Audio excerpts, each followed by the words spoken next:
Hi YouTube friends and family, I'm a survivor and thriver. Guys, I'm doing another video today in another installment of cast iron and charcoal.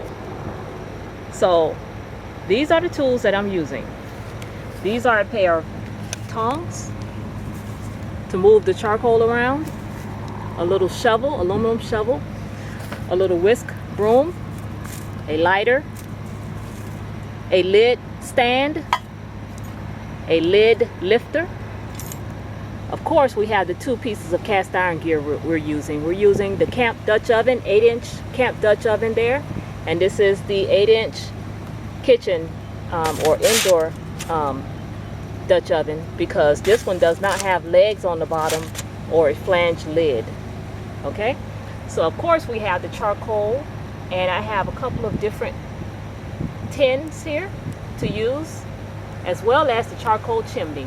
And as you can see, the charcoal chimney is lit, and I'm waiting for the charcoal to be ready to use.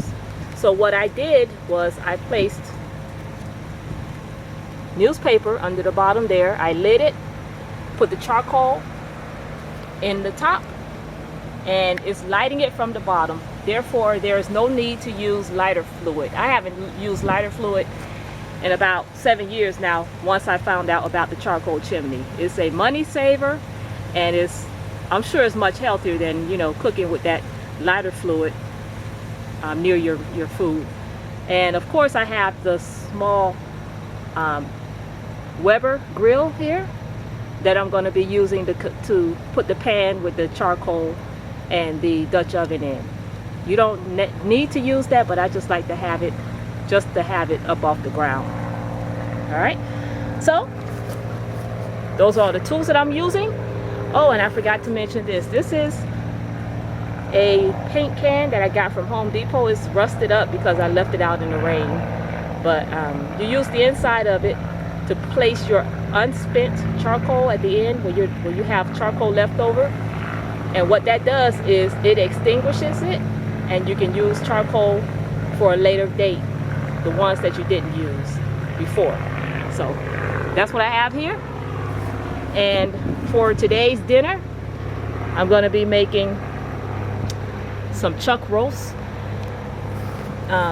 strips that I cut up, along with different veggies like sweet potatoes, carrots, celery, that type of thing. And for the side dish, we're going to be having collard greens. All right, folks, stick with me, and I hope you enjoy this meal. I'll come back to the next step. Okay guys, I'm just giving you another look at the charcoal chimney, how it's lit from below. There you see it. It's lighting the charcoal nicely. Okay guys, as you can see, I took the charcoal out of the charcoal chimney because it's ready, and I placed it in this configuration. I placed the Dutch oven lid on the bottom of the Dutch oven. I placed the charcoal on top of the lid so that the lid and the pot can get heated at the same time. And once that's done, I will give it about 10 minutes. And then what I'm going to do is just take the lid from the bottom and place it on top so that I can start cooking up the steaks. So right now the pan doesn't have any oil in it, so what I'm going to do is take a piece of paper towel and put some oil on it and grease it up, and you'll see what happens next. Okay folks, so in case you don't know, when you're cooking with charcoal and cast iron, when you're directing all of your heat on the bottom of the pot, that's going to be the frying mode. So just like on the stove, you know, when you concentrate a lot of heat underneath, then you're going to get the frying effect. And the lower the heat, you know, the lower the temperatures are at cooking that you're going to have. So what I have now are pieces of a chuck roast that we bought. This is organic chuck roast from zaconfoods.com. So I'm not gaining anything by telling you guys that. I'm just telling you what I'm using. So I pre-seasoned it, and I'm going to place them in the pot. And as you can hear, there's a sizzling sound. And the purpose for me doing this is not to actually cook the meat. It's just to get it brown on both sides so that I can start the cooking process. Okay. And the reason this ground chuck is sliced up like this is because I don't like thick pieces of meat. So I sliced them up so that I could enjoy them a little bit more. I know that may sound a little funny, but that's just how it is. And I put a little bit too much in there, so I took a few pieces out. And so what I'm going to do is brown this meat up on both sides. And when I accomplish that, and I have the other pieces browned up, I will bring you guys back. Folks, as you can see, the meat has browned on both sides.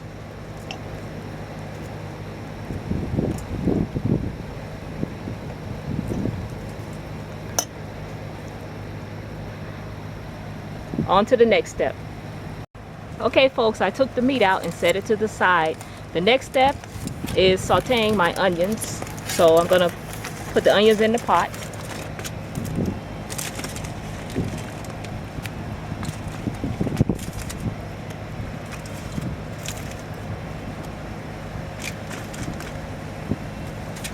As you can see, we love onions. The next step, after the onions are sauteed, I'm gonna mix them up around, and once they're ready, I'm gonna put some garlic in there, and then I'll be putting other ingredients in there. On to the next part. Okay guys, I put the lid on top, and as you can see, the onions are cooking nicely. Okay, so you won't see me doing a lot of this once I put all of the ingredients into the Dutch oven, because every time you open the lid of the Dutch oven, you let heat escape, and I'm not trying to let heat escape. I'm trying to keep the heat in the pot for cooking. But as you're sauteing the onions and garlic and things like that, then that's expected. So that's the cardinal rule with cast iron cooking. When you put everything in your pot to cook, don't be tempted to open the lid and check it. Okay, you just have to let it cook, and you'll know when it's ready because you'll start smelling it. Okay, on to the next step, guys. Okay guys, the onions have sauteed nicely, so now I'm going to place in my garlic.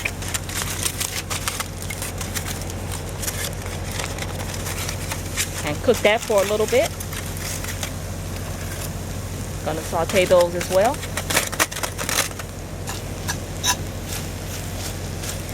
And I know a lot of you are gonna, if you're into cast iron cooking, you're gonna say, oh no, you're not supposed to use metal utensils in your cast iron.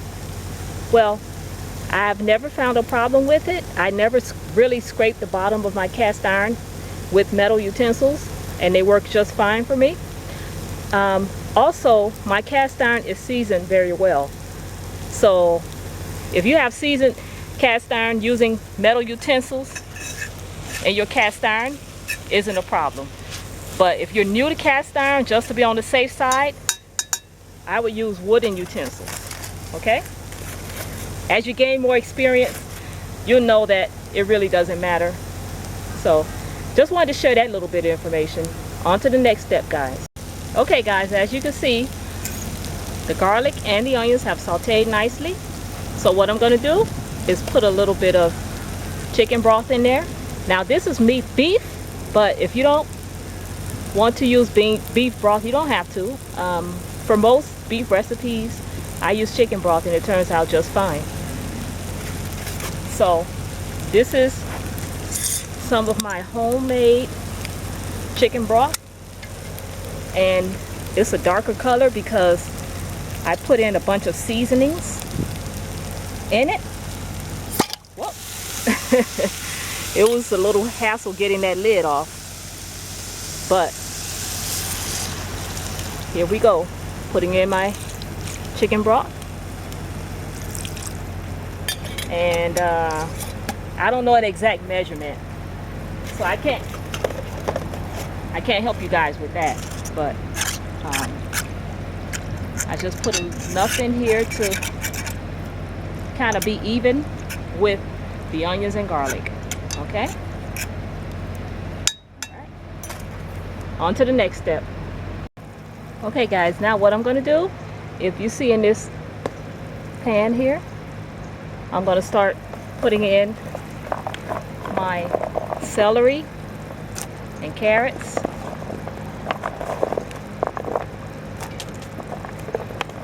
and mixing them up a bit, and a couple of the sweet potatoes.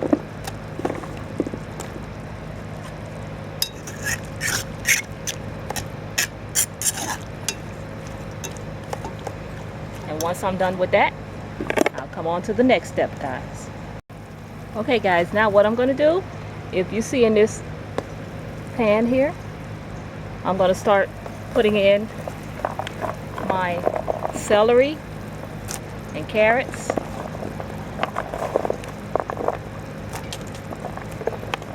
and mixing them up a bit, and a couple of the sweet potatoes.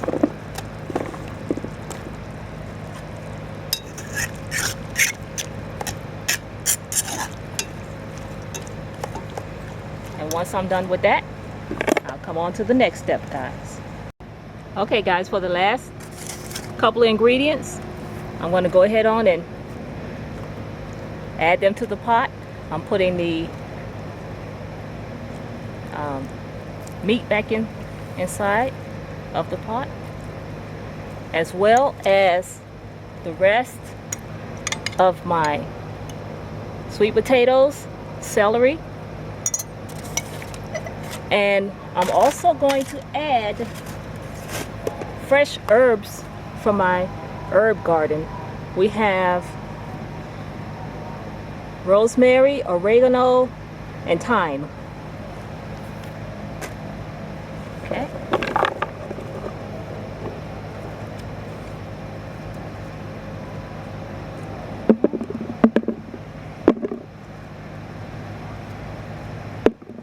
Okay, I'm going to take a few of these potatoes out of here because that was more than I needed. So I'm going to keep my herbs on top like this. Put the lid on. And the only thing else I'm going to do is every 15 minutes or so, I'm going to turn the lid one way and the pot in the opposite way, and that's going to accomplish even cooking in your cast iron. Okay, so I'm going to let it go, and I'll be back for the next step, guys. Okay guys, it's time to turn the lid and the pot. So I'm going to show you how I do it.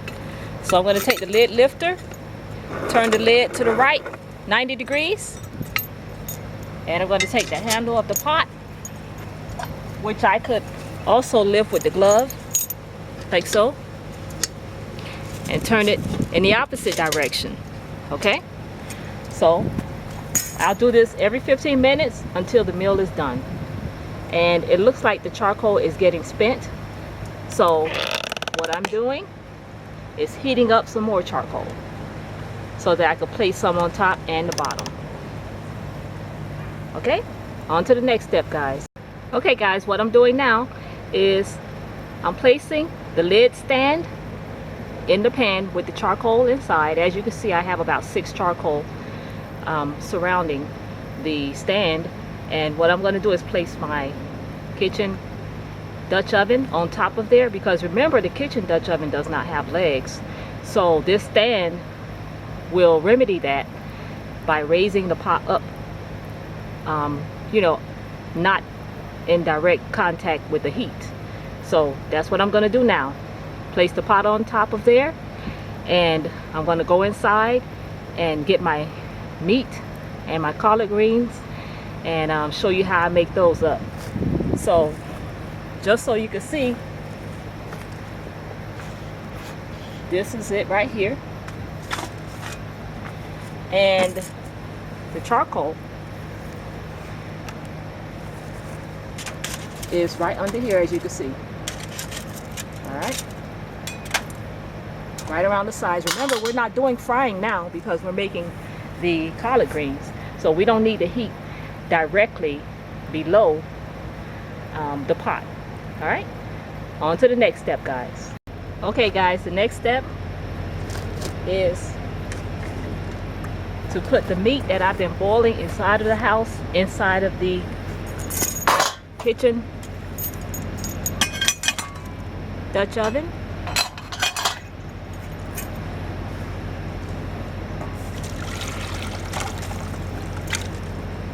Okay, so I have the meat inside of there with the water, and I'm going to start putting in my collard greens. Okay.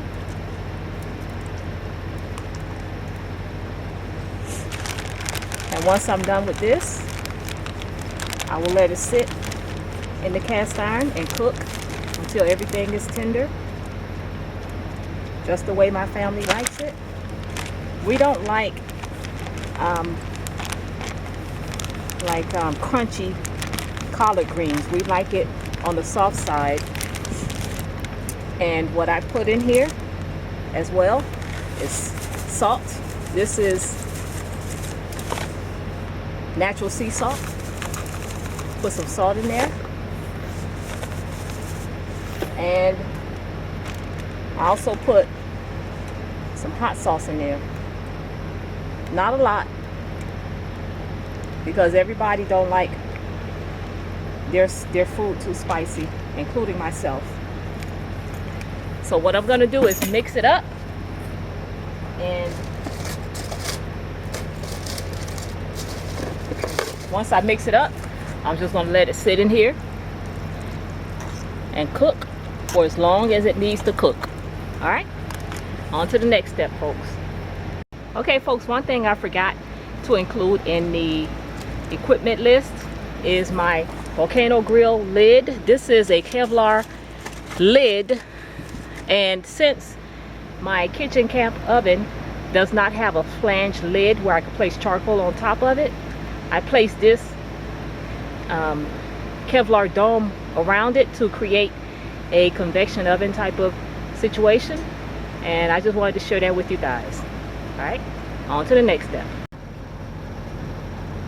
Okay guys, I'm going to check the collard greens and show you what they look like.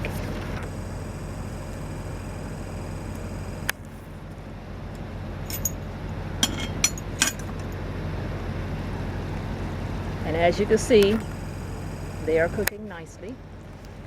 I'm going to give it a little stir here.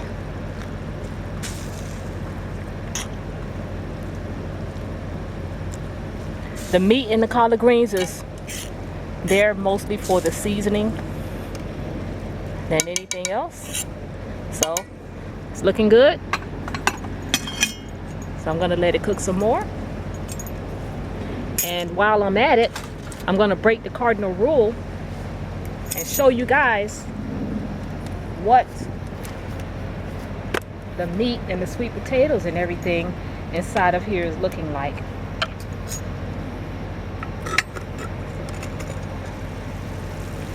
Take a look at that, guys. I wish I had smell-o-vision, because my goodness, everything smells divine. Look at that. Okay. The sweet potatoes are done.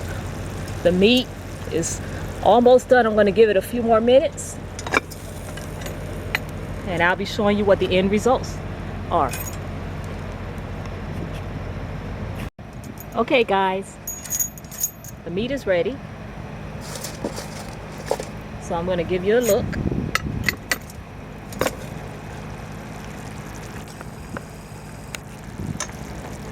You can see here, everything is done. So what I'm going to do is take it off the fire, take it into the kitchen and plate it up, show it to you guys. And while I'm at it, I'm going to show you the progress of the collard greens.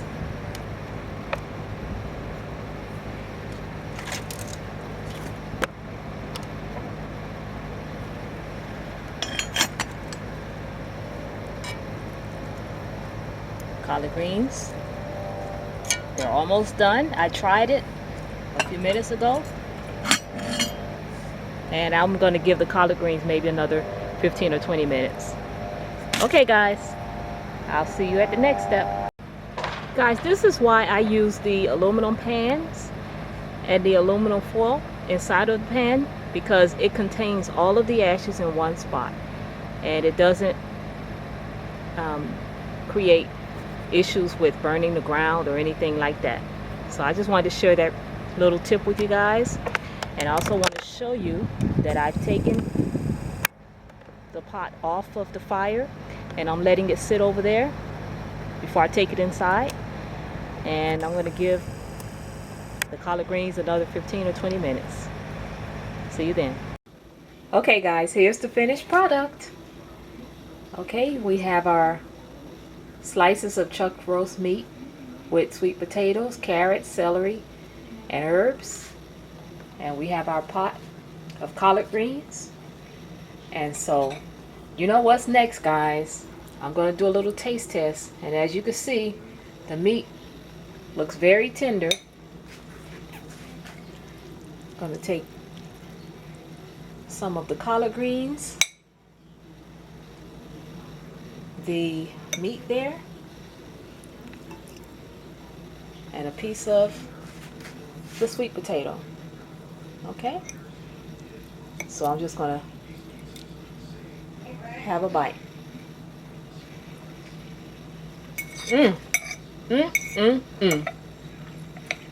That is delicious, guys. And if I only had smell-o-visions, oh my gosh, you would be happy. Alright guys, you know how it goes. You want to be like me? I'm a survivor and thriver. Out.